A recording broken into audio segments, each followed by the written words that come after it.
Good morning my YouTube family. Preeti की दुनिया में आप सभी का स्वागत है। सुबह के 8:30 हो रहे हैं। अब मैं जा रही हूँ अपने लिए चाय बनाने के लिए। चाय बनाती हूँ, उसके बाद हम आगे का काम शुरू करते हैं। चाय बन चुकी है, अब चाय के मज़े लो, उसके बाद ही कुछ काम हो पाता है। बिना चाय के तो मेरे साथ कुछ भी, मैं कोई काम कर ही नहीं सकती। सबसे पहले चाय चाहिए, उसके बाद आप कुछ भी काम करवा सकते हैं। ये देखिए मेरा बेटा आ गया है सुबह सुबह। मम मम।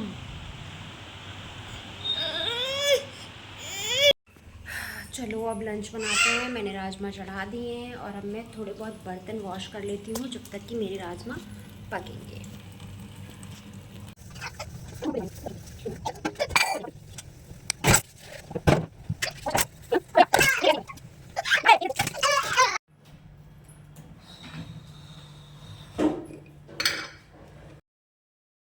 आज तो मुझे लगा कि आज मुझे बहुत ज़्यादा लेट हो जाएगा, इसीलिए मैंने फटाफट राजमा बनाए, फटाफट से राइस बनाए और पराठे बनाए ताकि इनका टिफ़िन एकदम टाइम पे तैयार हो जाए। ऐसा होता है ना कि आपका हस्बैंड है वो इतना काम करता है और आप लंच ना दे पाओ तो आपको बहुत ही ज़्यादा दुख होता है। इसीलिए मेरा मन करता है कि वो इतनी दूर जा रहे हैं, एटलीस्ट घर का खाना तो खाएं। इसलिए मैं फटाफट जो हो सकता है मैं बनाती हूँ। इसलिए मैंने फटाफट खाना बनाया, साथ ही साथ बच्चे को देखना पड़ता है तो थोड़ा सा लेट हो जाता है। और मेरी कोशिश रहती है कि ये कभी भी भूखे ना रहें, घर का ही खाना खाएं ताकि इनकी हेल्थ भी बिल्कुल ठीक रहे।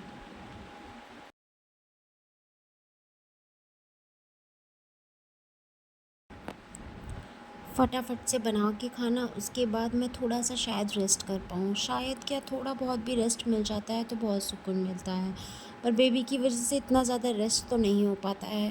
बेबी का ध्यान भी रखना है, बेबी को भी टाइम पे चीज़ें चाहिए, उसको भी खाना खिलाना है, घर का काम करना है, सब कुछ निपटाना है मुझे ही। तो मैनेज अपने आप ही करना होता है कि कितने टाइम में मैं आराम करती हूँ। पूरे टाइम अगर आराम करने में लग जाऊँगी तो कुछ भी काम नहीं हो पाएगा।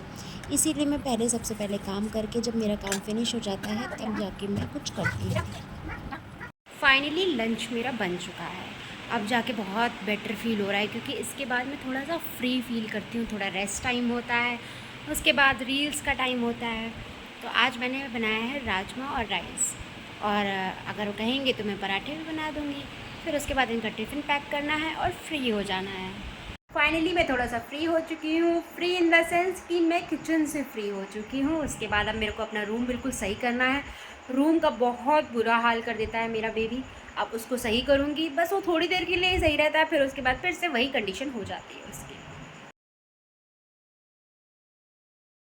चलो भाई, अब रूम थोड़ा साफ़ कर लेते हैं, बेड थोड़ा साफ़ कर लेते हैं, थोड़ी हालत हो जाए कि आप आराम से सुकून से लेट सको। क्योंकि बेड गंदा होता है ना तो उस पे लेटने का तो बिल्कुल भी मन नहीं करता है।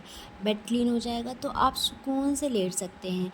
हालाँकि बच्चा है तो गंदा करेगा ही, पर थोड़ा-सा एक मन को संतुष्टि हो जाती है कि हाँ, मैंने सफाई कर दी है, अब लेट जाती हूँ। बाकी थोड़ा बहुत गंदा तो होता ही रहता है, पूरे दिन का मेरा ये काम है। जब छोटा बच्चा रहता है ना तो आप साफ़ बेड पे तो लेट ही नहीं सकते, बस 5-10 मिनट के लिए लेट सकते हैं, उसके बाद उसके वही हालात हो जाते हैं। नमस्कार आप सभी को। आजकल की जो सिचुएशन हो रखी है देश में, बहुत ही ज़्यादा वर्स्ट है। इतना ज़्यादा क्राइम बढ़ चुका है, फीमेल्स बिल्कुल भी सेफ नहीं हैं। आप लोग कोलकाता वाला कांड तो देख ही रहे हैं कि एक महिला डॉक्टर के साथ क्या हुआ है। मतलब कोई भी सुरक्षित नहीं है। अगर आप अपना काम भी कर रहे हैं तो महिलाएं बिल्कुल भी सुरक्षित नहीं हैं। हमें इस चीज़ का विरोध करना चाहिए और गवर्नमेंट को भी एक्शन लेना चाहिए, क्योंकि जो हमारे रक्षक हैं उनके साथ ही ये सब हो रहा है। आपने देखा होगा कोविड टाइम पे भी डॉक्टर्स ने कितनी ज़्यादा दिनों रात एक कर दिया था, जब कोई नहीं निकल रहा था, सिर्फ एक डॉक्टर थे जो भगवान के रूप में हमारी रक्षा कर रहे थे, और आज उन्हीं के साथ ये सब हो रहा है। तो इसके खिलाफ हर कोई बोले, जिस प्रकार से भी आप मदद कर सकें। अब जो घटना होनी थी वो तो हो ही चुकी है, पर हमें उस महिला को जस्टिस दिलाना ही है, उस महिला डॉक्टर को जस्टिस दिलवा के रहना है, ताकि आगे चल के हमारी बहन बेटियां बिल्कुल सुरक्षित रह सकें। आप लोग मेरी बात से सहमत हैं तो इस चीज़ का सपोर्ट करिए और ज़्यादा से ज़्यादा इस चीज़ के लिए अवेयरनेस फैलाइए, ताकि हमारी बहन बेटियां घर से बाहर निकलने में सुरक्षित महसूस कर सकें। क्योंकि ना बेटियां घर में सुरक्षित हैं, ना ड्यूटी पे सुरक्षित हैं, ना ऐसे बाहर निकल रही हैं तभी भी सुरक्षित हैं। लोग बोलने वाले बहुत कुछ बोलेंगे। लोग बोलेंगे कि ये छोटे कपड़े पहन रही थी, ये पहन रही थी, या ये ऐसे बात करती थी। ऐसा कुछ नहीं होता है। आपको अपनी हैवानियत में चेंजेस लाने पड़ेंगे। अपने बेटों को सिखाना पड़ेगा कि आपको कैसे महिलाओं की इज्जत करनी है, इन सब चीज़ों को नहीं करना है, क्या सही है क्या गलत है। अगर आप इस चीज़ को अपने घर में ही सिखाते हैं तो थोड़े थोड़े इम्प्रूवमेंट से आपके बहुत सारी बहन बेटियां बच सकती हैं, क्योंकि क्राइम बहुत ही ज़्यादा हद से ज़्यादा बढ़ चुका है।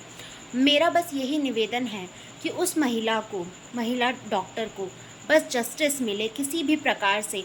आप अपना किसी भी प्रकार से सपोर्ट दीजिए इस चीज़ को, क्योंकि ये बहुत ही ज़्यादा शर्मिंदगी की बात है कि हमारा देश आज़ाद होने के बाद भी हमारी बहन बेटियां सुरक्षित नहीं हैं।